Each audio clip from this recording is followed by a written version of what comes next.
Bonjour à tous. Alors, on va continuer le cours de chimie. Alors, j'ai vu que je vous avais envoyé 2 vidéos, mais dans lesquelles en fait vous n'aviez pas le son. Donc, je vais les refaire avec, en espérant que cette fois-ci le son sera bien enregistré. Alors, premièrement, donc ce que je vous expliquais, c'est qu'on reprend là où on avait arrêté en classe. Et donc, en classe, on avait fait les équations en proportion stoichiométrique, les réactions en proportion stoichiométrique et les réactions en proportion non stoichiométrique.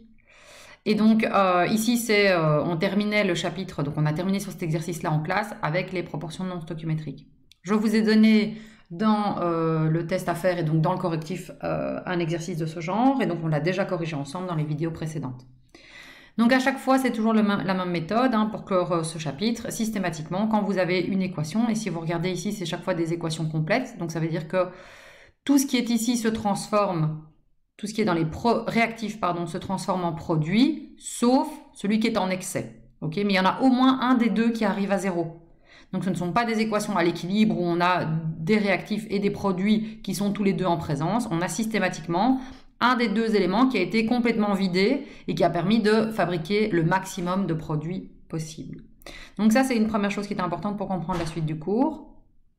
Ici, donc chaque fois c'était les mêmes étapes, on écrit la réaction, on vous demandait systématiquement ici de mettre les indices nécessaires, les coefficients ici nécessaires, après avoir ici mis vos équations avec les valences correspondantes, vos formules moléculaires avec les équations, vos formules moléculaires avec les valences correspondantes. Donc chaque molécule doit être bien écrite. Une fois qu'elle est bien écrite, vous faites la pondération grâce aux coefficients que vous pouvez mettre ici. Et ici, on voit qu'on a autant d'atomes, de chacun des atomes en présence ici que de chacun des atomes en présence ici. Et donc, on est bien dans quelque chose qui est équilibré. Ensuite, on vous disait systématiquement de prendre les données et de les lister, de prendre les inconnus, à savoir quelles sont les questions qu'on vous pose par au-dessus, et d'y répondre. Ici, on est dans une équation non stoichiométrique, ça veut dire qu'il y a un des deux éléments ici qui est en trop, ou en tout cas un des deux qui est en trop peu, ce qui fait qu'il y a un des deux qui va être complètement vidé pour fabriquer ceci, mais il va en rester un des deux qui sera en surplus. On avait vu que différentes méthodes pour voir comment lequel était en surplus. Bien, premièrement, c'était soit utiliser effectivement d'abord chercher la valeur de x. Ok, donc chercher la valeur de x pour savoir quel est l'élément minimum nécessaire. Ok, donc ça veut dire quel est quelque part le dénominateur commun, quelle est la quantité commune que les deux vont utiliser. Et donc cette valeur de x, elle permettait de trouver lequel était en excès ou en nombre insuffisant, donc lequel était limitant. Et donc ici, première chose, on vous dit nombre de moles, on va calculer le nombre de moles avec les valeurs qu'on a dans l'énoncé, et donc on cherchait ici, et on trouvait que NH3, on avait 4 10 exposant moins 3 moles, et que du H2SO4, qui est le nom de H2SO4, c'est quoi? C'est du sulfate d'hydrogène, voilà pour ceux qui ont trouvé. Donc le sulfate d'hydrogène ici, on en avait 1,5 10 exposant moins 4 moles, donc 0,00015. Ok. On vous dit à l'équivalence, c'est-à-dire que si on a effectivement la même quantité, les quantités nécessaires, qu'est-ce qu'on va trouver? Ici, on va avoir un nombre de moles de NH3 divisé par 2, puisqu'il a ici un coefficient 2 qui est censé être égal au nombre de moles de H2SO4. Ça, c'était ce qu'on trouvait. Donc, toutes ces égalités fonctionnaient quand on est en proportion stoichiométrique. C'est-à-dire que, on sait qu'il faut 2 fois plus de NH3, et donc c'est bien NH3 divisé par 2 qui est égal au nombre de moles de H2SO4. Ça sera correspondant. S'il en faut 6 pour 3, d'office, on aura du coup 6 divisé par 2, donc on aura 3 et 3. Ok? Donc ici, ça permet de voir les proportions entre les deux, et ici on voit qu'il faut 2 fois plus, ou bien vous le faites en français, ce que je vous disais, moi j'utilise assez rarement cette méthode-ci. Kiwai en classe l'utilisait assez souvent, donc il y en a pour qui ça peut être plus simple.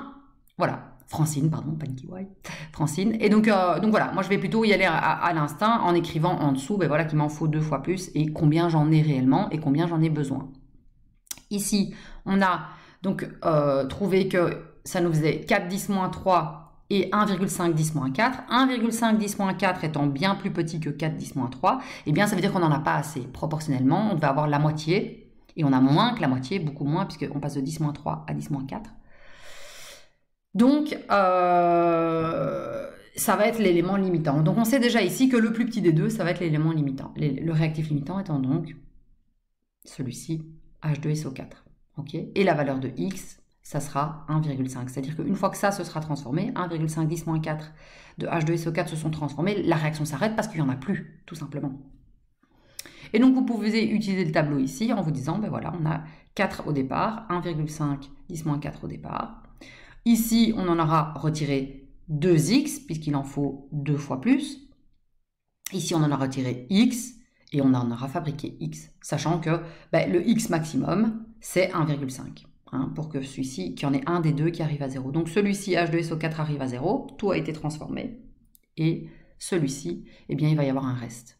Et ici, on aura fabriqué 1,5 10-4. Donc ça, on l'a déjà fait en classe. Je pense que c'était relativement clair dans l'esprit pour la plupart. Donc ici, on a trouvé notre nombre de moles de produits qui ont été fabriqués. Okay. On sait ce qui reste de réactifs en excès, c'est ce qui n'a pas été transformé. Donc c'est ce qu'on avait au départ, les 4 10-3, moins les 2 fois 1,5 qui ont été consommés pour fabriquer ça. Okay. Il en faut 2 pour 1. Donc s'il y a 1,5 qui a été consommé, il y a 2 fois 1,5 de celui-ci qui a été consommé. Ensuite, on vous demande le volume. Le volume ici, à nouveau, vous pouvez utiliser PV égale nRT ou bien la règle de 3. Et donc ça, c'est, vous savez que 22,4 litres, c'est une moule de gaz. Donc quand on parle d'un gaz, on sait que 22,4 litres, c'est une moule de gaz quand on est à pression normale de 1 atmosphère et à température de 0 degré. Vous devez retenir deux valeurs, 22,4 litres par mole ou 25,4. 24,5, chaque fois je fais l'erreur. 24,5. 24,5 litres, c'est quand on est à 25 degrés. Donc, si vous hésitez à utiliser 22,4 litres pour une mole ou bien 24,5 litres, bah dites-vous que la plus petite des deux, les gaz sont plus condensés quand il fait froid. Et donc, le plus petit volume des deux, ça sera à 0 degré. Et le plus grand des deux, c'est à 25 degrés. Ok ? C'est les deux possibilités qu'on a. On ne fonctionne que à 0 degré ou à 25 degrés. Selon que vous travaillez à 0 degré ou à 25 degrés, ça va aussi changer la valeur de R. Hein. Vous devez être sûr que vous fonctionnez avec la bonne valeur qui correspond bien aux conditions avec lesquelles vous travaillez. Puisque R, c'est bien une constante. Hein. Donc, ici, on est à 0 degré, donc on utilise 22,4 litres pour une mole et vous faites une règle de 3. Donc, vous savez que... ça y est, c'est revenu. Vous savez ici que on a 4 10-3 moles. Ok. Et bien, donc, vous allez multiplier 4 10-3 fois le 22,4 litres pour arriver à la valeur en litres. Ok. Sinon, vous faites une règle de 3. Hein. Une mole, 22,4 litres. 10 exposant moins 3, donc 0,0004. Et alors, là, vous faites la règle de 3. Ok. Donc, ça, c'est première possibilité. Ensuite, vous allez avoir d'autres équations. Et justement, celles-ci, on n'a pas le temps de les faire en classe. Et donc, vous ne les aurez pas à l'examen. Ça, c'est des équations de combustion qu'on connaît. C'est des valeurs qui sont toujours les mêmes. Et donc, tout ce qui est équation de combustion, je ne vous demande pas de connaître. Ok, donc ça, vous ne devez pas étudier. Ces exercices-là sur la combustion, vous ne devez pas étudier. Ok, et donc on passe à la thermodynamique et aux différents équilibres. C'est la remarque que je vous ai faite tout au début. Donc on peut avoir des réactions qui vont être limitées, inversibles. On va aussi avoir des réactions qui sont non inversibles. Donc premièrement, on va avoir une réaction, première possibilité, une réaction totale. C'est ce qu'on a vu jusque-là. C'est-à-dire qu'on avait des réactifs qui se transformaient en produits. Okay, on avait A plus B qui se transformait en C plus D. Et là, c'est une flèche simple, dans le sens où tout s'est transformé.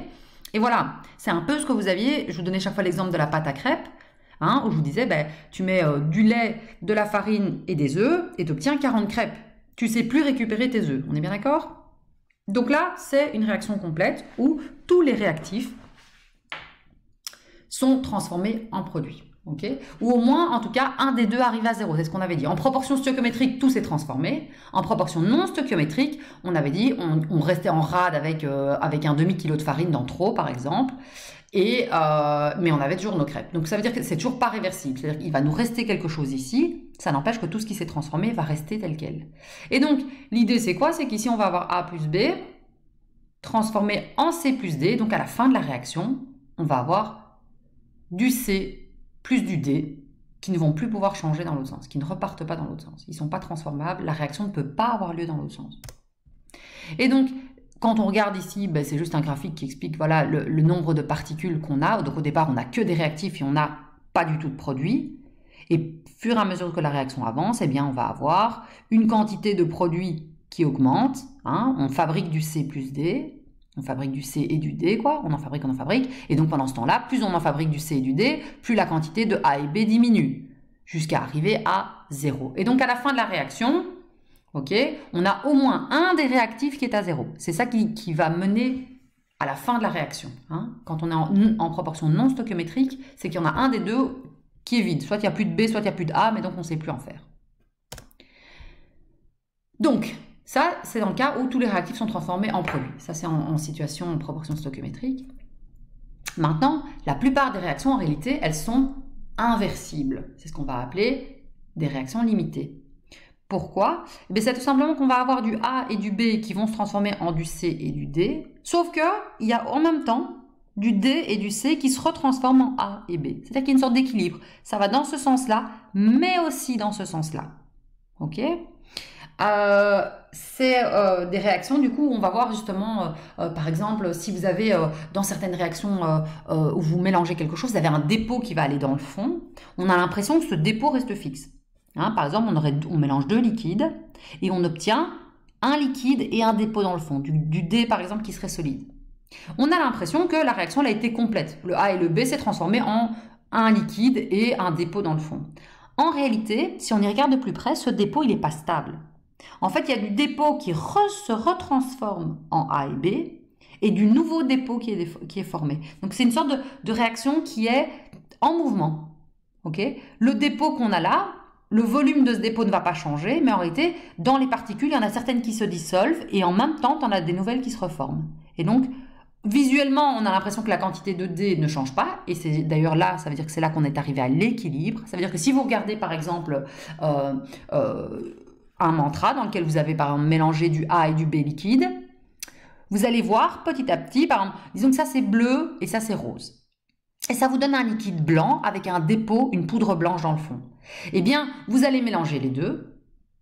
Tout va se transformer en quelque chose de transparent. Et puis petit à petit, vous avez le dépôt, par exemple, du D solide, la quantité va augmenter dans le fond du mantra. Donc vous allez petit à petit dans votre bocal voir de plus en plus ce dépôt qui augmente. Ça veut dire que vous n'êtes pas encore arrivé à l'équilibre.